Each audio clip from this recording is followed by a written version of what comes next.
for those. There's a lot of our viewers who would be like, they're kind of still in that tough circumstances and they're waiting for the luck to arrive and they're wondering, I've got dreams and the dreams aren't happening fast enough. Like, what advice would you offer them? Don't be too hard on yourself and be patient. It's a kind of a mix that you have to go through, a bit of a dance. So on the one hand, you want to be serious about life. Life doesn't go on forever. Your youth will be over in 10, 12 years. You better believe it. It goes faster than you can imagine, right? You want to realize what your life's task is. You want to develop those skills that will make it so when you're in your 30s, things will come together as they fortunately did for me. It's a common story that 31, 32 is that year where things turn around for people, right? But on the other hand, you don't want to be so damn serious, so damn, linear in your thinking. You've got to head down this path to make this amount of money, etc. You're young. Have some fun, have some adventure, have some excitement. But at the same time, also have that sense of discipline, that sense of purpose. We normally associate intelligence with intellectuals, with our Noam Chomsky, with Albert Einstein. And he says, no, intelligence comes in all forms. Working with your hands is a form of intelligence. A carpenter has a high form of intelligence.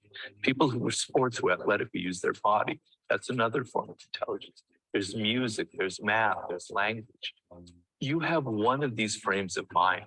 By the way your brain is wired, you are inclined towards one of them. Figure that out. If you are somebody who's word-oriented and you end up going into a field that's about math or about numbers, you're in for a lot of pain in life. You have to look at the things that you love and the things that you hate. So what you don't like is very instructive to you, right? You're looking at things that are very powerful inside of you, that are emotional. They're not intellectual, they're feelings, they're emotions. They're visceral things that you connect to. Negative emotions are trying to teach you something. They're trying to teach you the opposite. Something else is going on. Frustration is a sign that you haven't given up. You know you can do something, but you haven't figured it out. So when you have those kind of feelings, look at them and there's something positive in them. It's never too late. It's better to start earlier on in life. I mean, I wrote a book, Mastery, that deals with that subject. The earlier you figure it out, the better off you are. But it can happen later in life. Now, I figured out at an early age that I wanted to write. I didn't know what I wanted to write, but I love words and I love writing. And if I didn't have that connection when I was 8 years old, all the way into high school and college. Good morning, everyone. How you guys doing today? Please excuse the echo as I'm trying to fill this room up with furniture. Give me a shout if you guys can hear me okay.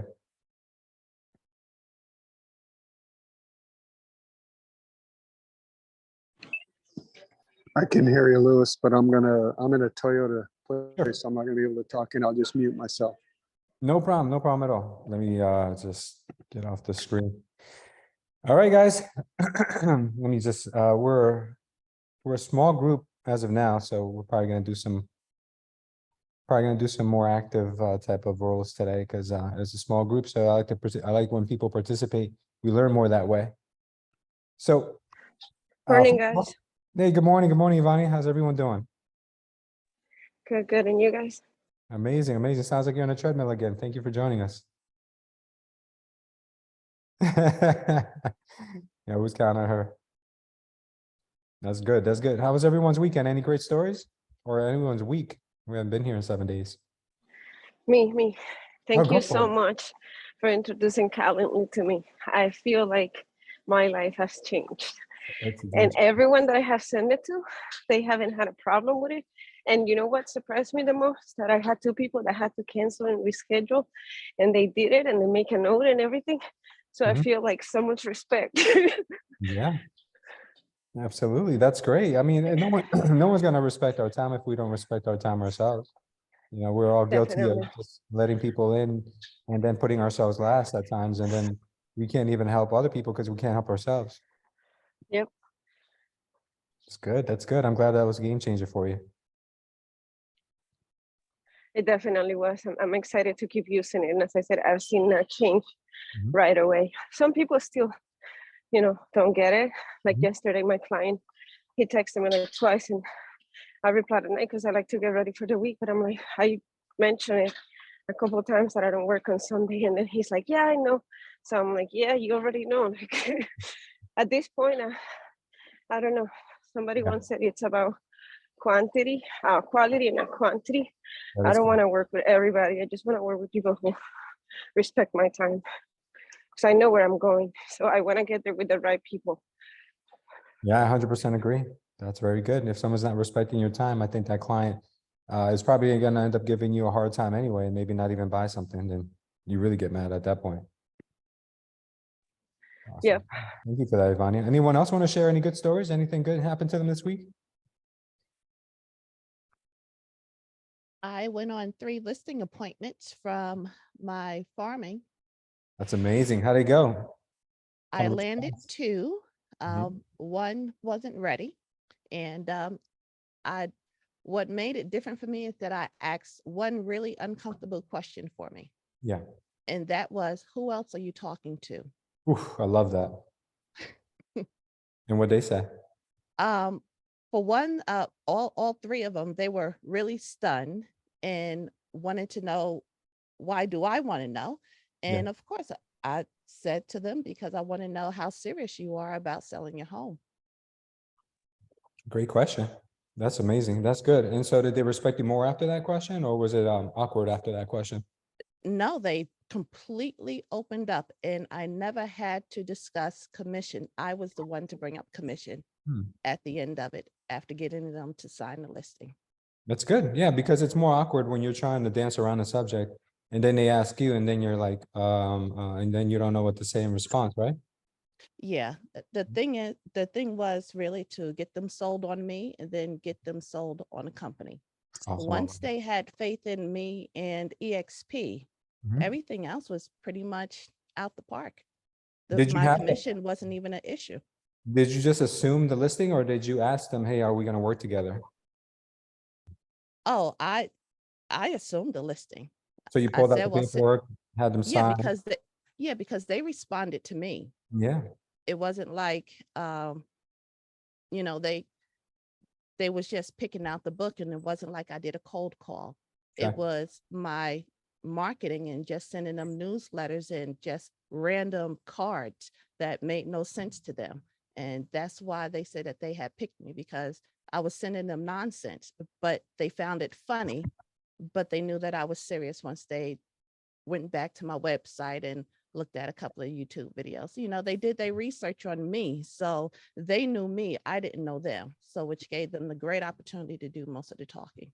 Can you refresh our memory and then also educate somebody who hasn't been on the call when you told us about your marketing campaign, what the letters consist of that you send out? Yes, I go to Dollar Tree and I just buy random $2.50 cards. I just buy random cards, a whole bunch of them, at Yeah, least it's $50 worth. And I send, I don't care if it's not your communion, birthday, anniversary, Bar mitzvah. grandparents' day, kid's birthday. My business card is in it and I send it to you. That's awesome. I love it. And then it gets a response. Look at that. How It gets creative a is that? response. How creative is that? I love it. And it's inexpensive. So if you don't have a budget, that's one way how to get somebody to open it up, because it's something that they're not expecting, Mhm. especially when they get the card and it has absolutely nothing to do with them. I love it. That's so good. That's unapologetically good. That's really, really good. Creative is what I want to say too. Good. So tell us about the one you didn't get. How did that conversation go? And why do you think you didn't leave with it? The one that I didn't get was, of course, guys, I use express offers to get me in the door. Not that I'm really offering that. Well, I can't say that.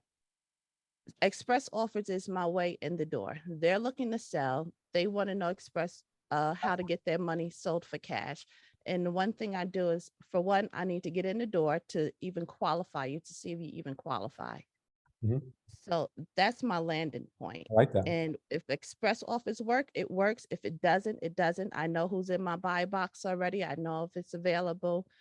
And once I disqualify them for express offers, then we go on to, okay, who else are you talking to? So if you're talking to somebody else, then I need to know, because either I need to educate you or I need to sell you on the company and then me. And Linda, I But have a question. Yes. I've never used Express Offer, but when you say, can you elaborate a little bit for all of us that we have not used it? And also, can you explain how do you qualify? How does a property qualify for Express Offers? Okay. The one that I didn't get did not qualify for express offers, and that's all that they was interested in was a cash offer. And they didn't qualify for it because it was a complete tear down. And in my buy box, there wasn't a investor that wanted to do a complete tear down. Now, Express Offers is a program with EXP that allows us to be in a iBox, iBuyer category. And when you're qualifying for a house, we have, in my area, I have about 8 different investors that are in my buy box that's looking to invest in my area. And I have to go into that back office to see what are their qualifications. And that's how I'm able to qualify a home, whether or not Do it they is. assign these iBuyers to you, or is these N- people that you know? No, it's totally vetted by EXP. The ones Oh, that's that's amazing. responsible. Yes, the ones that's responsible for the Express Office program. Terry Jeffries is the one. And if there is an investor that likes to do that, you can refer them over to Terry Jeffries, and they will vet them and make sure that they qualify to be one of our iBuyers. So they're totally vetted by EXP. And in the back office, we have a complete list of what they want, what they don't want.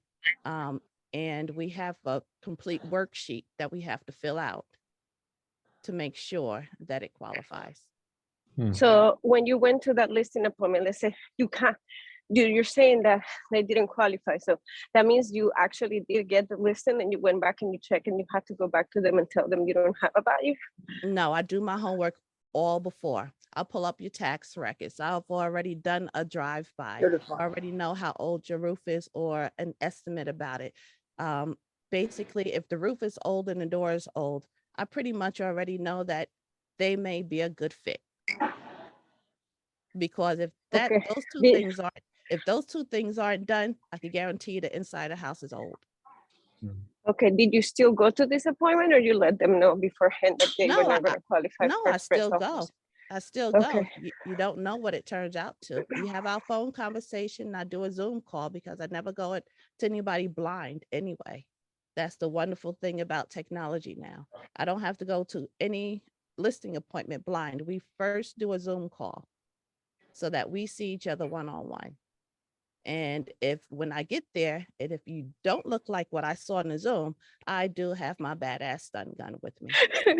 Thank you so much. Don't play. Yes, it's 110,000 volts. And it's Nice. about this long with spikes on it. There you go. And it looks like a flashlight. So I need me one of those. You gotta send me a picture of that. He has a flashlight. make a good Christmas gift. How much weight is put on the price? So when you go there, is price the first thing that you find out whether it makes sense for an iBuyer? Or is that just one of the factors? That's just one of the factors. That's just one of the factors. We have to do that. Normally it's that 70%. And it's really that worksheet that you sent to us, I think last month when you was helping us work with investors. Yeah. That really helped educate me on what I had to fill out for the buy boxes for the iBuyers. So it's definitely working down that, knowing what's going to add value to the property, subtracting all the work that they have to do, and making sure that, okay, for the client, I need to know what it is that they're looking to get from it.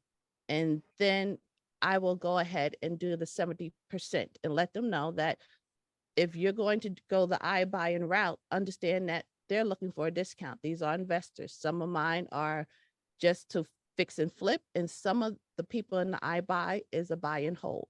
Yeah, and they're able to pay more. Mm-hmm. That's good. Awesome. That's great information. You could give a whole class on this. This is good, what you're doing. Very proud of you. Thank you. Awesome. Well, I also want to bring someone else to the spotlight for a second. Brent, he did an amazing video this week. He dropped on YouTube. Brent, can you give us a summary of what you talked about in that video? Because I thought it was very powerful. Goodness, which one did I post this week? Oh, the one with the, remember the one with the monkeys? Oh, the monkeys. Oh, yeah. So Story. again, I just tried to implement things that you have encouraged me to do. And one of the things you said to do was let them connect with you at least one out of every 4 videos. So I said, well, I always feel uncomfortable doing that because it feels like self-propagating, but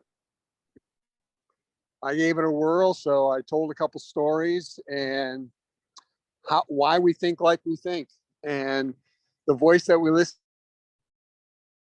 to, and You're breaking up, brother. he had a chance to buy a cottage. Can you hear me? Yeah, now we can. So anyway, it's on there, but I just took a stab to do what you told me to do, and I guess you liked it. Interesting, Louis. Just respond like, why would you think that was so outstanding? And I only have something like 24 views on it. So just because I tell you, it's discouraging to see those numbers. Yeah. And yet it's encouraging to hear you say, oh, that was a really good video. So Yeah. what do I do? Anything different, or just keep being patient? Yeah, you can't measure YouTube success in views because every time you make a video, you learn something new. So you can't shortcut your way to 100,000 views on a video. It's not going to happen. But what I'm seeing from you is is definitely like a growth in the direction that you're taking your channel, where you're not being so just dry, matter of fact, reading facts. You know, that's the kind of thing that you don't build a relationship with. You just see someone as someone who's like an information giver.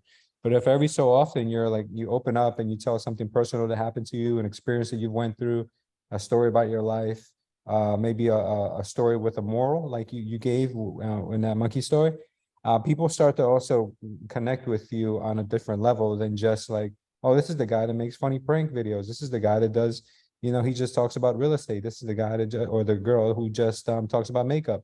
You know, people, we tend to connect more with people we can relate with, and people who we feel there's a real human behind it, who goes through real issues. Like when we see the news, all these news anchors, they're dry as a bone. We don't know anything about them.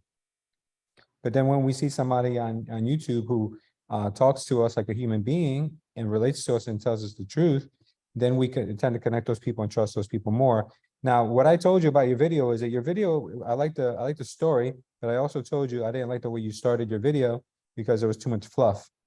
You need to grasp the person Did you first. did you go back and look at it after you told me that? Oh, you re-uploaded it? Yes. Oh, good for you. Good, good, good. So the one tip I gave to Brenton is the fact that he started his video. He's got an editor working with him who, in the beginning of the video, he put in an introduction and he put in like a lead up to what the video was going to be about. And maybe 30 to 45 seconds into the video, he finally started with his story. But if I didn't know Brent, I probably wouldn't have stuck around for it. But since I knew Brent, I knew something good was coming. And then when he did start delivering the message, I was like, and I wanted to know what he was going to say next. So what he did was he ended up taking my advice and he started the video with the story. So from the beginning, you're hooked into his story. You want to know what's going to happen next. So even though he's learning and he's doing these little implementation things, he's going to go back and look at his catalogs and see what videos are performing well, which aren't performing so well, and see what did people like about these videos and what didn't they like. Because in this video that you just made, Brent, you'll go back and you'll look at your analytics and see how many people were still watching 30 seconds into the video. That's one of the major analytics that YouTube gives you. It tells you 30-second mark. If you've got a high retention rate within your first 30 seconds, because that's when the majority of people drop off, then that means you started your video off correctly. And then during the video, you're going to get what are called dips. And if you get dips, those are things that you said or did in the video that made people bored and they didn't want to continue watching. So don't do less of that. And then at the very and you'll see the drop off at the end. Did you lead people into believing your video was over 15 seconds, 30 seconds before it was actually over by using closing language such as, well, okay, guys, so sum things up, or in closing. So the last thing I want to tell you guys, or hey guys, so if you like this video, make sure to, leave me a like and comment. When people start hearing language like that, they know it's time to drop off. So a good tip for you guys to do if you're creating YouTube content, it's all about retention. How long can you retain an audience? Your YouTube will suggest your video more and more and more and more. So if you can hack it by dropping them off unexpectedly, then you're gonna have a longer retention rate. You guys ever watch Netflix? I'm sure you all have, right? At the end of a show, they drop you off a cliff. They don't lead you up to like the ending. They drop you off a cliff. And then you're like automatically like, oh my God, I gotta see what's gonna happen next. I gotta see what's gonna happen next, because they almost drop you off at the climax. So if you can learn how to drop people off at a secondary climax, or kind of like just drop them off a cliff without giving them any language that you're closing, you can actually make your videos perform better. And on top of that, if there's certain things you want to say at the end, like, hey guys, don't forget to like and subscribe, comment, figure out a creative way to say that in the middle of the video without really asking for it in a traditional manner. You understand? So these are all fun things you guys can do. And if there's a pitch, it's a sales pitch. Sales pitches always work best in the middle of the video. They don't work best in the beginning of the video because they'll click off, and they don't work best at the end of the video because they know the video is over. If you can find a creative way to integrate your sales pitch into the video, such as if you guys are looking for homes, whatever, well, you can say something creative like, all right, so the second home that I'm going to show you guys today is actually a property I showed one of my clients. And if you guys also want to work with me, there'll be a link down below for you guys to be able to work with me. But let me show you this property and how much of a good deal my client got. Bang, then you talk about the video. You just subtly dropped a sales pitch without having to leave a pitch at the end of the video like, okay, guys, so if you guys like the video, if you guys want to work with me, like my other clients work with me, there's be a link down below. That's kind of signaling people that the video is over. Okay, so all of these things, Brent, little by little, you're building up, you're getting better over time. YouTube is a journey. It's not a straight path. And you got to see my videos leading up into 4 years of being on YouTube. I was still getting 30 views a video, 100 views a video. The fact that you've got a couple of videos that are in the thousands, I would have given my left arm to have that. I mean, Joelle's on the call right now. She'll tell you my videos were going in circles, and I had no one to mentor me or tell me what I was doing wrong. I just kept going at it. And my last video that I dropped about a week ago has over 130,000 views in just a week's time, because I've learned these little things that I can tweak. Is that the pencil one? No, the pencil one, that one was I just laughed so much with that one. You like that one? I love that one. I laughed. Yeah, you know what? The ones you have fun with are the ones that do the best. So don't always try to be rigid. Like I was telling Brent, don't always be so rigid. Do something that you like. Do something that's fun. Do something that's, maybe it doesn't have anything to do with what you do, but it's fun. So for instance, the one that Ivania is talking about, I recently purchased a property here in Naples, and in the garage, we found like 1,000 pencils. Like literally, like the guy had like a pencil fetish. There was 1,000 pencils here. I was like, what am I doing with all these pencils? And I was like, wait, I remember as a kid, we used to have pencil fights. And I told Joelle, I was like, you ever pencil fight before? And she was like, no. I'm like, you don't know what pencil fighting is? She was like, no. So you could tell she's young. So I was like, all right, we're going to pencil fight and we're going to record it because I think it'd be fun, weird things you find in houses you buy. And we did a pencil fight and recorded it, and I thought it was pretty fun, and it got a lot of views. It was pretty fun. And you can tie that into your brand. You tie that into real estate, and somebody commented like, I like the video, but what does that have to do with real estate? And I'm like, oh, it's because crazy things you find in your house when you buy real estate. But it was fun and lighthearted. So over time, bro, to not to get discouraged, you're gonna need videos that do poorly, so you can learn from those, and you're gonna get videos that do well. And the videos do well, sometimes what they do is they confuse us, because we think the video did well because of one reason, but it really did well because of a totally different reason. So your YouTube success is a puzzle that you're going to unravel over time, where you're consistently getting videos that are getting 50,000, 100,000, 500,000 views. And you'll figure out little by little what works and what doesn't work on YouTube. Thanks, Louis. It's always helpful. You're a good coach, and I'm willing to try, willing to learn. Yeah, of course. And listen, it's a long journey, but it's sure worth it, man. It's really worth it. I'll be honest with you, because once you do have a big audience, you can monetize that audience. But before you can do such a thing, you got to really put in the work. So don't worry, guys, you'll get there for sure. Hey, can I ask you a question, Louis? Totally Yeah. off that subject, but on another one. I've got a client, a listing. The guy does not want to lower his price, and I've said, look, I know we lowered it 75,000 from what the comps would have been 9 months ago, but you probably need to lower it again if you want to sell it. He says, why would I lower my price when I borrowed the money at 2.9% interest, only to borrow it at 7.4? So am I just missing anything? I don't want to have a listing that's like expired, but is there anything that I could or should be doing when he doesn't want to lower the price? So he said, why should I lower the price if my carrying costs are so low? Yes. Okay, well, what's your burn rate? I mean, how much, even if it's a 2.5% rate on his mortgage, he must have a significant amount that he owes on the house, maybe, a couple hundred Well, thousand. he started in 2018. He's a mason. When COVID hit, the builder that he works as a sub for gave him some help. He built this house with his friends. He paid his friends basically nothing. Yeah, So he's only got $400,000 in a house that he's listing for 750. okay, He borrowed the money and doesn't want to have to start over now. He would buy the same parcel of land for about $200,000. He would borrow the money at 7 point something instead of less than 3. So his rationale is, look, I don't need to sell the house. I just wanted to cash out, but I'm a little late to the party. So I'm thinking, okay, well, that's probably pretty good rationale is what I'm thinking. But I'd like to sell his house because I like to sell his house. no, But I totally understand that. Can I ask Well, you a question? go for it, I'm Belinda. sorry. What's your marketing?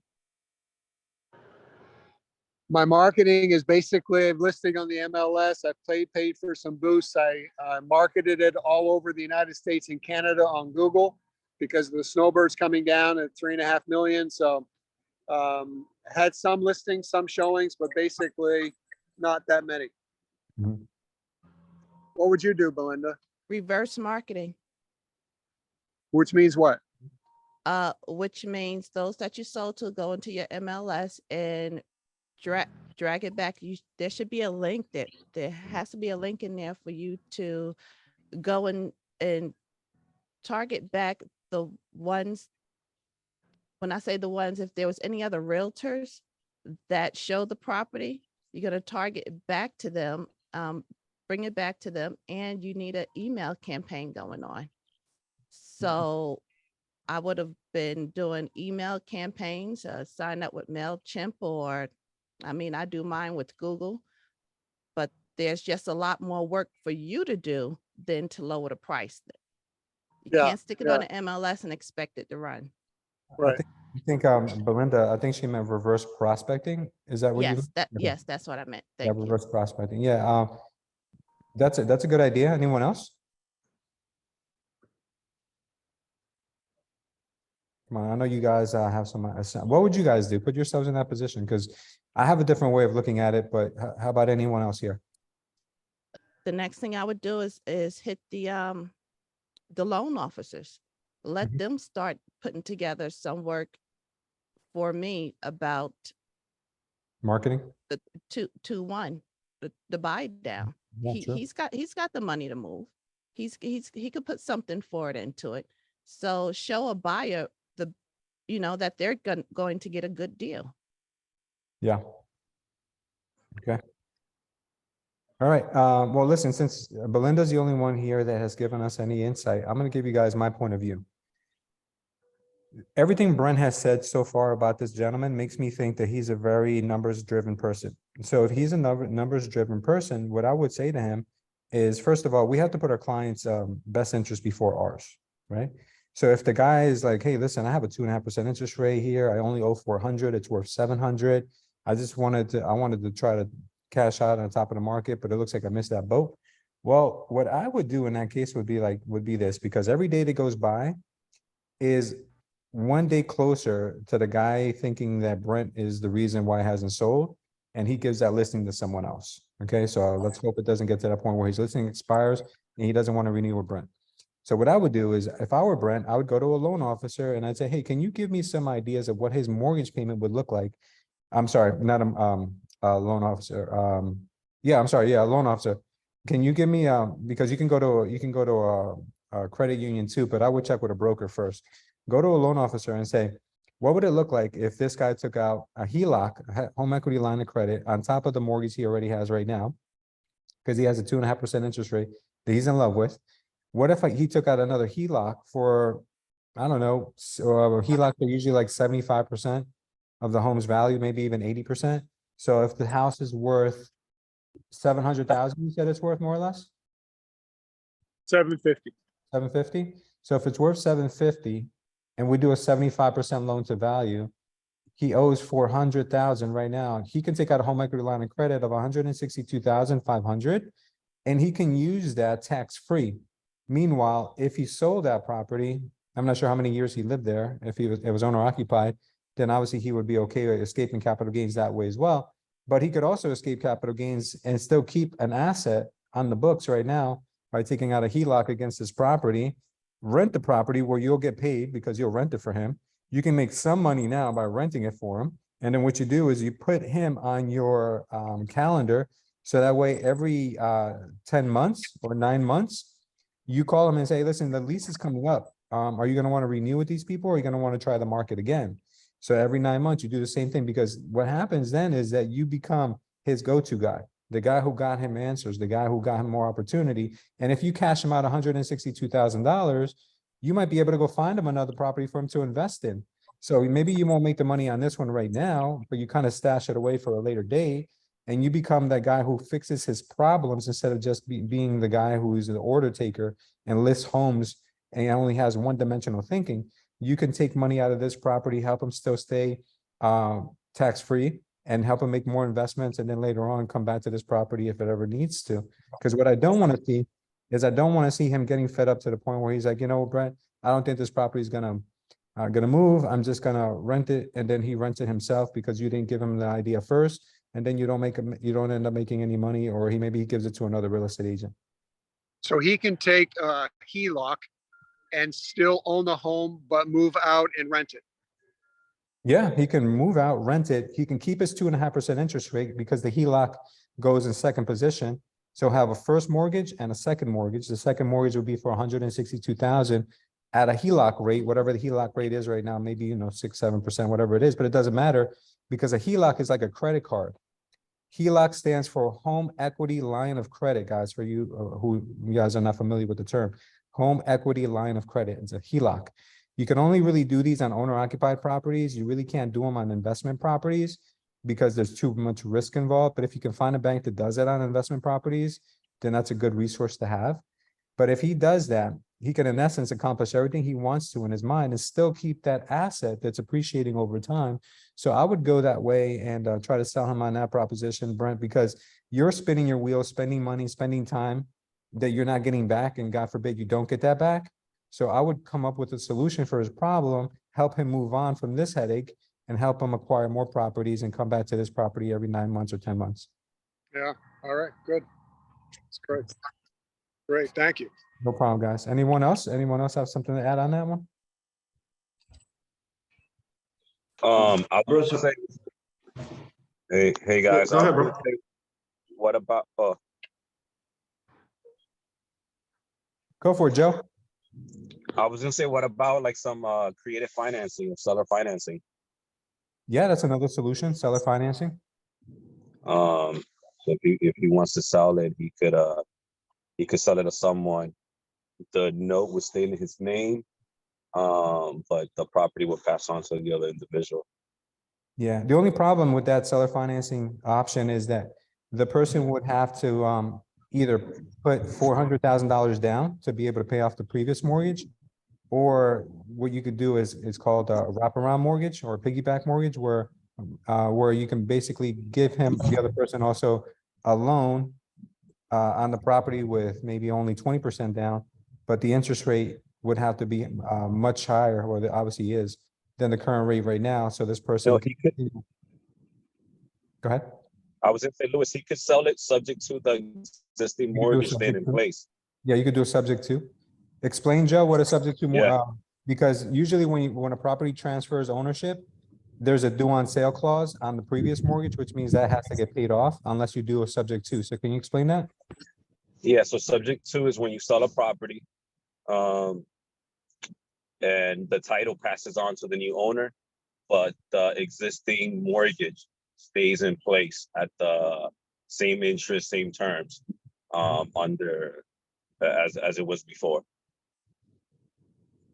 Yeah, So subject to, I think right now, it's a good idea, especially with a lot of these people that bought homes in the last few years. They got rid of interest rates, so instead of just getting rid of that interest rate,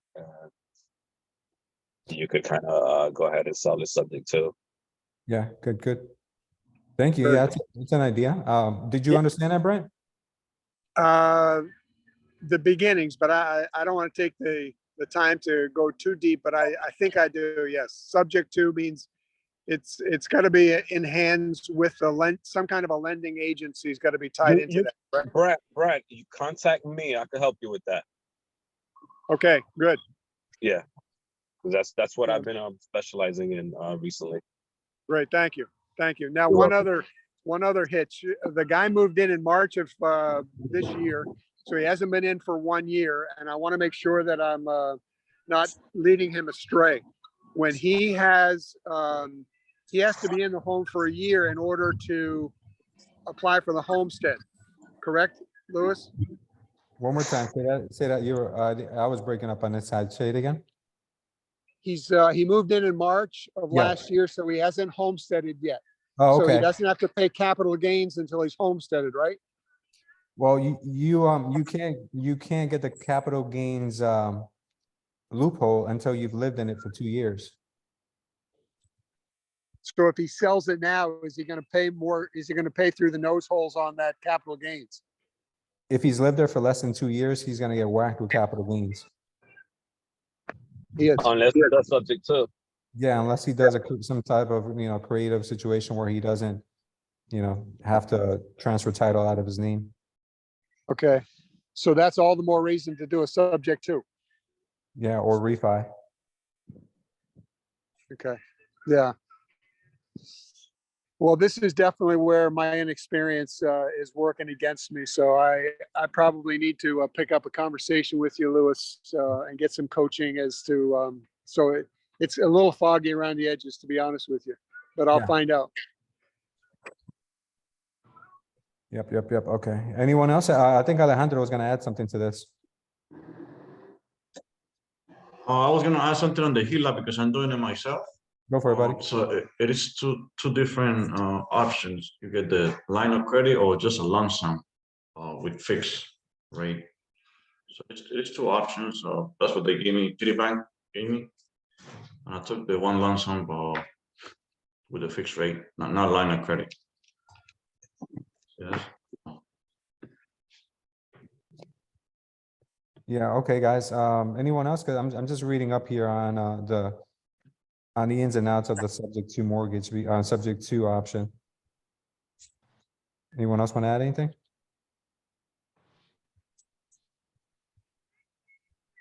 Okay, Joe, the one thing about the subject to is I believe the title is not transferred until the mortgage is actually paid off. I think the title is actually kept in like escrow until that mortgage is taken out completely. Is that correct? Because No title transfers.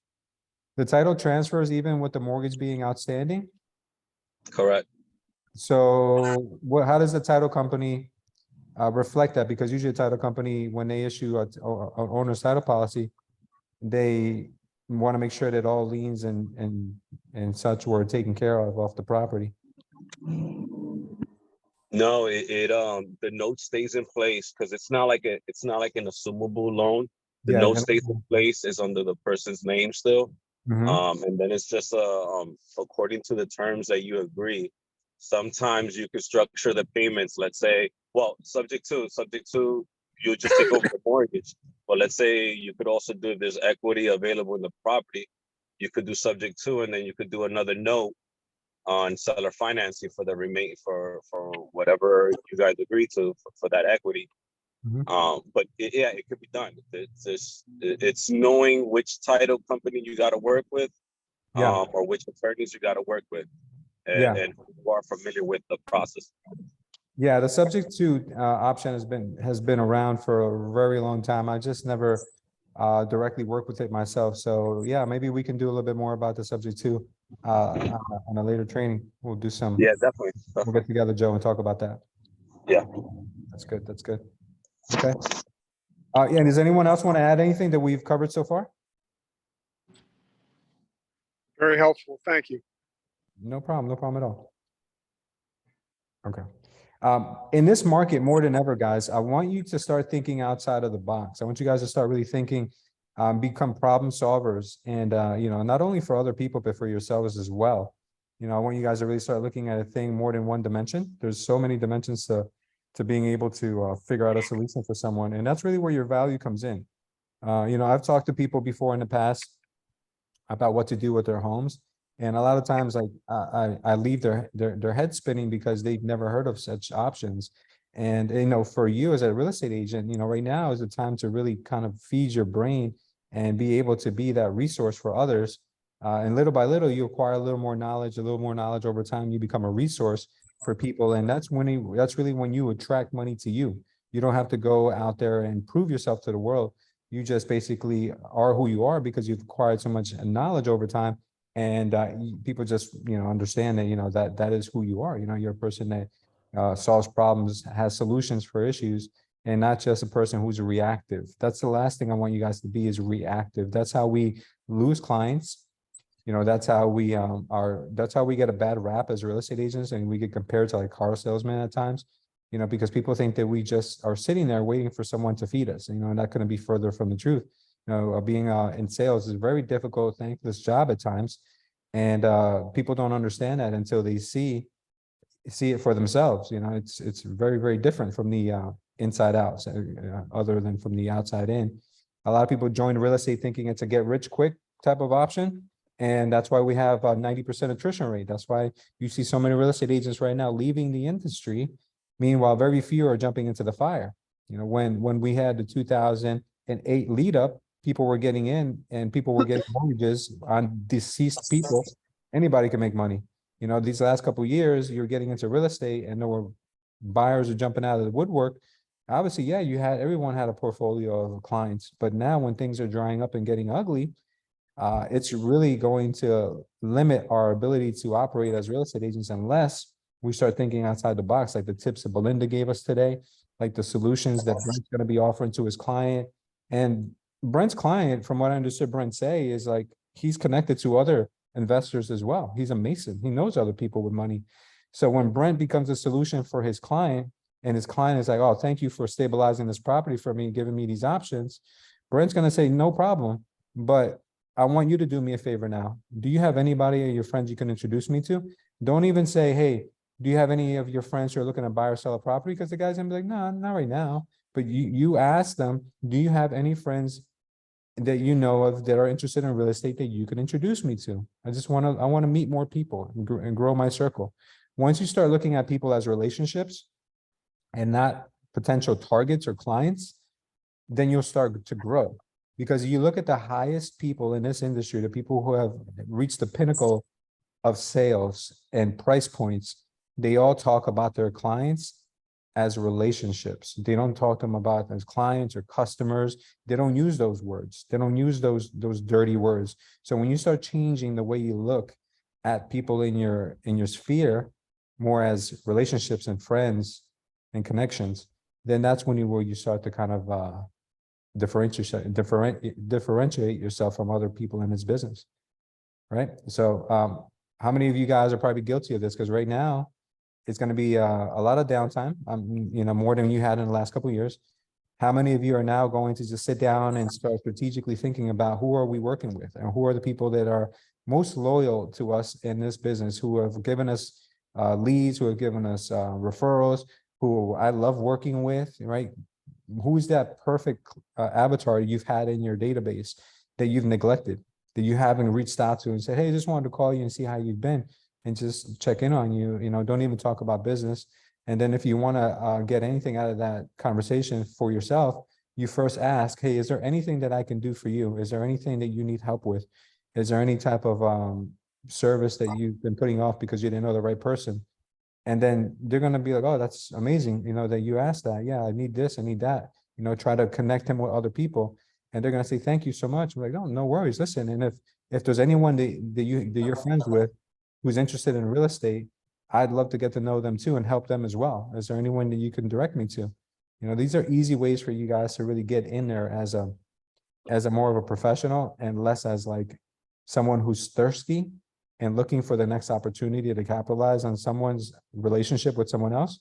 Because how uncomfortable is it when people ask you for referrals, because you know that if you give that person the referral, they're gonna harass the other person and say, hey, Jim told me that you might be interested in buying a house. And then that person would be like, man, this guy, Jim, why did he set me up like this? Like, why would he do that to me, right? But if you're not like that, if people know that the reason you're reaching out to this person is because, hey, Jim wanted me to connect with you because he says that you have an interest in real estate, and I've been in real estate now for the last 5 years. I was hoping maybe we can catch coffee sometimes to talk about this crazy market. That's a lot different, right? That's a whole nother conversation besides, hey, Jim told me you were interested in possibly buying a house. The person might be like, no, I don't want to buy a house. As a matter of fact, that was like 3 months ago. I wanted to buy a house. Now I'm going to wait till next year. Right. So think about that. How do you feel when someone puts you as a referral or somebody puts you as like, oh yeah, call this person because they're interested in buying a set of knives. You're like, you know, like, I hate that. So yeah, that's what we kind of have to do in this market is really be a connector, be a people person, give information, you know, give it all away. And then you know that things are going to come back full circle for sure. Anyone out there doing anything like this? Anyone having some good conversations with other people?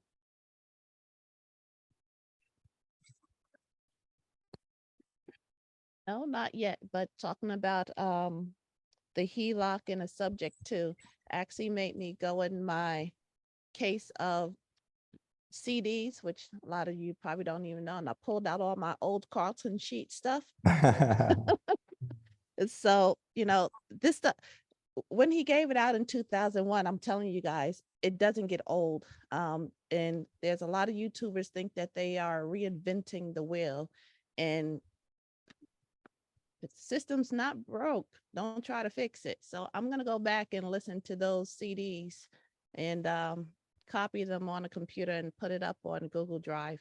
Yeah. If anybody wants to take a peek, I'll have it Oh yeah, done by share the that end of link the with week. us. Yeah. Belinda, what's your YouTube channel, Belinda? Tim Mustard Seeds. And mustard seed. Okay. Yes, spelling it all out all together. 10 mustard seeds. I think you subscribed to me not too long ago. I think I I recognize did. that. Thank you. I got to go back and do the same. I probably did already. I don't know.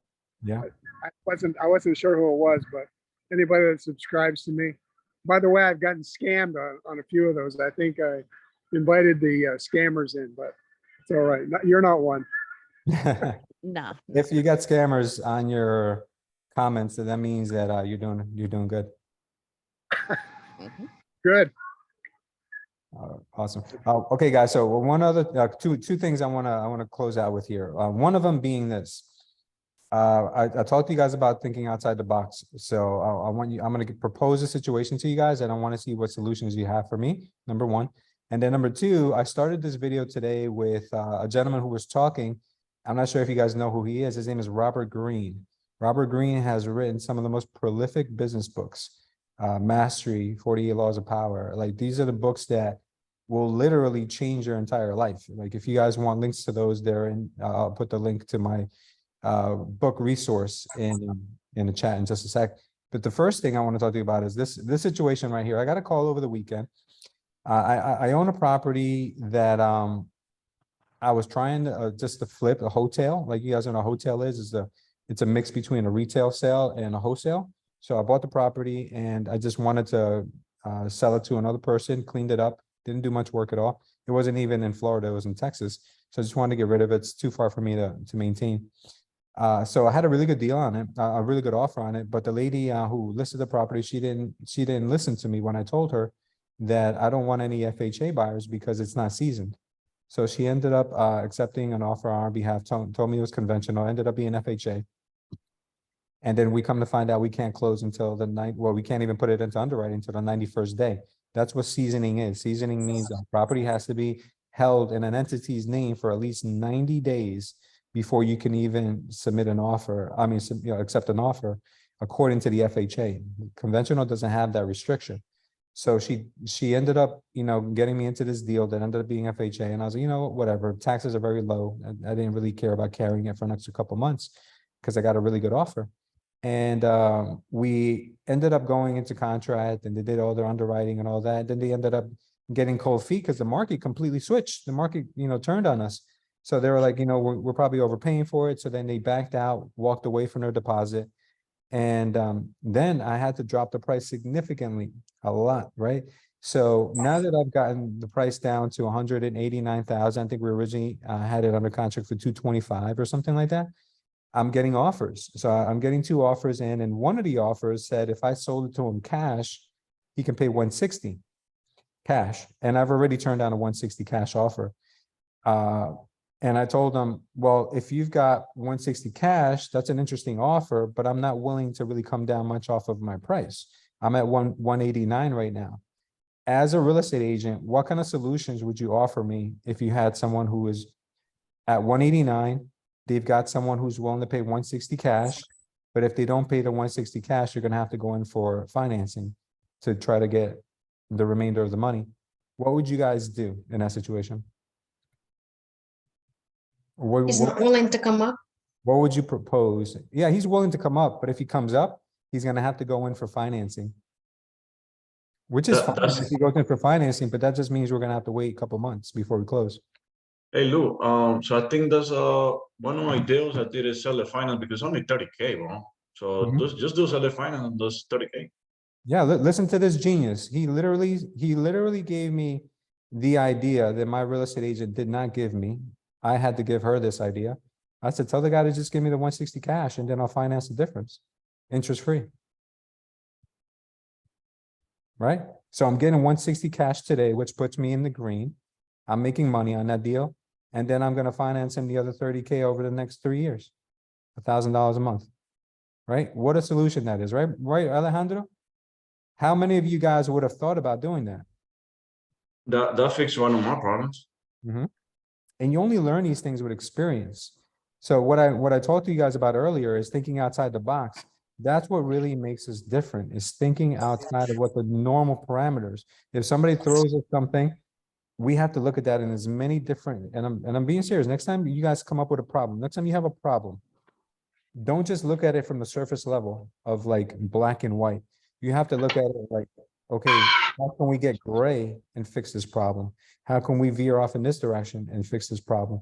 There's so many solutions to problems that it'll just blow your mind. I remember when I first got into this business, my mentor told me, as real estate agents, we do not get paid to show homes.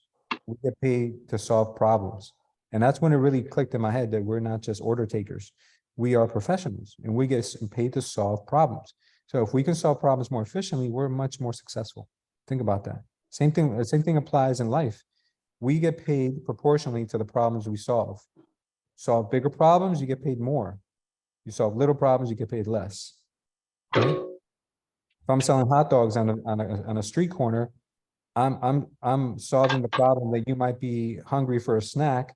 So maybe I make 50 cents on every hot dog I sell. But if I'm solving the world's dependency on fossil fuels and I'm solving that problem, I'm getting paid billions of dollars. So think about that. We fall somewhere in between, obviously, right? But think about the problems you want to solve are bigger problems. You don't really want to focus on small problems because they don't really get you anywhere. So think about the problems you can solve in your business, the problems you can solve in your life. The bigger they are, the more you'll get rewarded. And it takes a little bit more work and more brain power, but they work and you make you a bigger return. Right. Okay. Last thing I wanted to talk about was how we opened up the video today with Robert Greene. Who's ever heard of Robert Greene? Who's ever read any of his books? I just started reading one of his books, You did? Which one are you reading? 48 Laws of Book of Power. Power? Okay, Yeah. very good. Very good. What do you think of it so far? I love it. Love it, right? I really I do. actually, Yeah. I actually kind of quit that book. What happened? I said, can I use the massage chair, please? Yeah, the first one, the high. No, the first one. Thank you. Because it was very, as a Christian, it was 10 minutes. It was very hard to like swallow some of the things that he has to say. Yeah, give us an Maybe I was example. looking at it. Thank you. Maybe with the wrong approach, Uh-huh. but I found it to. I don't know. I was having existential crisis with it. Yeah. No, I love this. This is a good discussion, a good debate. Why was it why do you feel that book was contrary to your beliefs as a Christian? It goes against some of the things that they teach you in church, I guess. I don't know. It's very manipulative, I would say. Mhm. But that's, I mean, I'm learning that we're manipulated all day, every day with media and stuff, right? So Yeah. I felt like it was very, very strong. Okay. I actually have it there. I look at it every day. Gotcha. Well, listen, a lot of it comes down to interpretation. Anything we absorb in life sometimes is really the way we interpret it. Or a lot of times there's, you can't really, there's no person in this world who will ever write something that we're 100% on board with everything they say. So if we get 9 good things out of 10 things that were delivered, or 5 things, or 1 thing out of something that we read that could really impact our lives, then the way I see it is that God uses people, and whether they know it or not, God uses people. And, you know, there's people out here who are, and nobody's perfect since Jesus, no one's been perfect, but with the people that God uses, a lot of times help other people unintentionally. And sometimes they say things that are misconstrued or maybe understood in a different way, or maybe they're completely wrong with what we believe, but it doesn't mean that there isn't something in their writing that could probably help us, or something in their teachings, or something in their research that would help us. You know, we could say this about anything. You know, we could say this about, you know, a movie we saw that was like horrible, but we got one good message out of it. Or, you know, people we meet, you know, they're out of every 10 people we meet, you know, there's probably half of them, you know, will benefit your life. But if you thought the book was not worth reading, then I've been a big believer that if you're not getting value out of something you're reading, to stop reading it and move on to something else, because life is kind of short. So read something that you don't think is going to benefit you. But yeah, I would love No, to. not worth reading. It was just like, as I said, very, very strong in a way. But maybe now that Sarah is reading it, we can like bounce ideas. I just finished chapter 1. Don't outshine your master, and I liked it a lot. Yeah, that's why book clubs The are really book is very powerful, because you get the metaphysical. debate. Go ahead. I'm sorry, Belinda. I was saying the book is metaphysical. He studies metaphysics, Yeah. which is something that I study also. Uh-huh. And I studied it for the past 10 years. So it's metaphysical, and with metaphysic thinking, they don't completely drop God off, but it's a different perspective in how to view it. You know, we all have a power inside of us. It's just teaching you to massage that thing that you were always told to keep dormant. Mm-hmm. That's the best way I can put it. I like that approach, Belinda. Thank you. Okay, let me finish the book and then we can discuss. That's powerful, guys. A book club is a powerful thing. You guys can debate, and you guys can learn from each other. Perspective is important. It's powerful. Cool. All right. Anyone else want to add anything before we go? Today was definitely informative. I learned from Joe. I learned from Belinda. You guys are amazing. Thank you for being here on a weekly basis. Anything you guys want to add? Last 2 cents. All throughout this entire discussion, you have definitely given us all a new business title. And I don't know if anybody else picked up on it, but we're not real estate agents. We are real estate solution providers. There you go. And we're not real estate agents. We run a real estate business. Yeah. 2 things. Somebody asks you what you do, you run a real estate business. Yeah. You know, that's a good point you brought up, Belinda, because when I started getting into business development and self-development, one of the things that I learned is that when you go networking and people ask you what you do, you can literally tell them what your job title is, or you can tell them what you do. So for instance, if I was just thinking on a flat plane, I would say I'm a real estate agent. And you know that deep inside, it hurts you to say that because you know you're so much more than just a real estate agent. But if you go to a networking event and someone says, hey, what do you do? Well, you can say something like, well, I solve problems for people who are looking to get into real estate. And something like that is like, what? What does that mean? Then you start the conversation and people are like, what do you mean? What do you do by that? Right? So for instance, I'll give everybody a challenge this week. If you were to go to a networking event, and I'll check with you guys next week. If you were to go to a networking event and somebody asks you what you do, come up with something that creates intrigue and makes you feel good about what you do. And then I want to hear your pitch next Monday and what you guys actually say that you do for a living. Okay, that'll be a very powerful exercise. I have one that I Louis? have been using. I want to see what you think about it. Yeah, go for it, Yeah. Ivani. I'd say I help people build wealth. No, I love that. I love that. Because that Louis, yes, go for it. I'm Sarah. sorry. No, I'm gonna wait. I'll wait for you. No, I'm done. I was gonna say I love that because people love, they're intrigued by money as a motivator. You know, I discovered this week that not everybody's good at what they do. Mhm. And it was, I had a very exhausting week. I had a closing on Wednesday. Congrats. And like we had the date set for 3 weeks that we're gonna close on this date.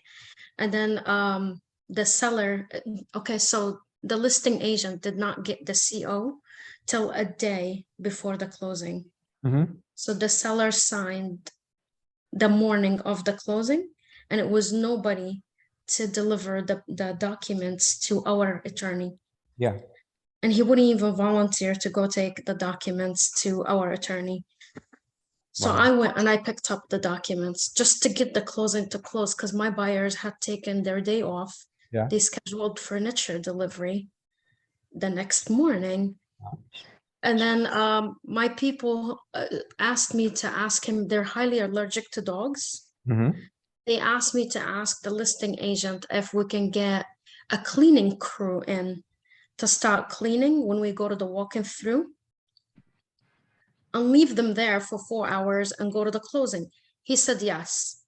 When we got to the house to do the walkthrough, and the cleaning company were 1 hour late, and then now it's time for us to go to the closing.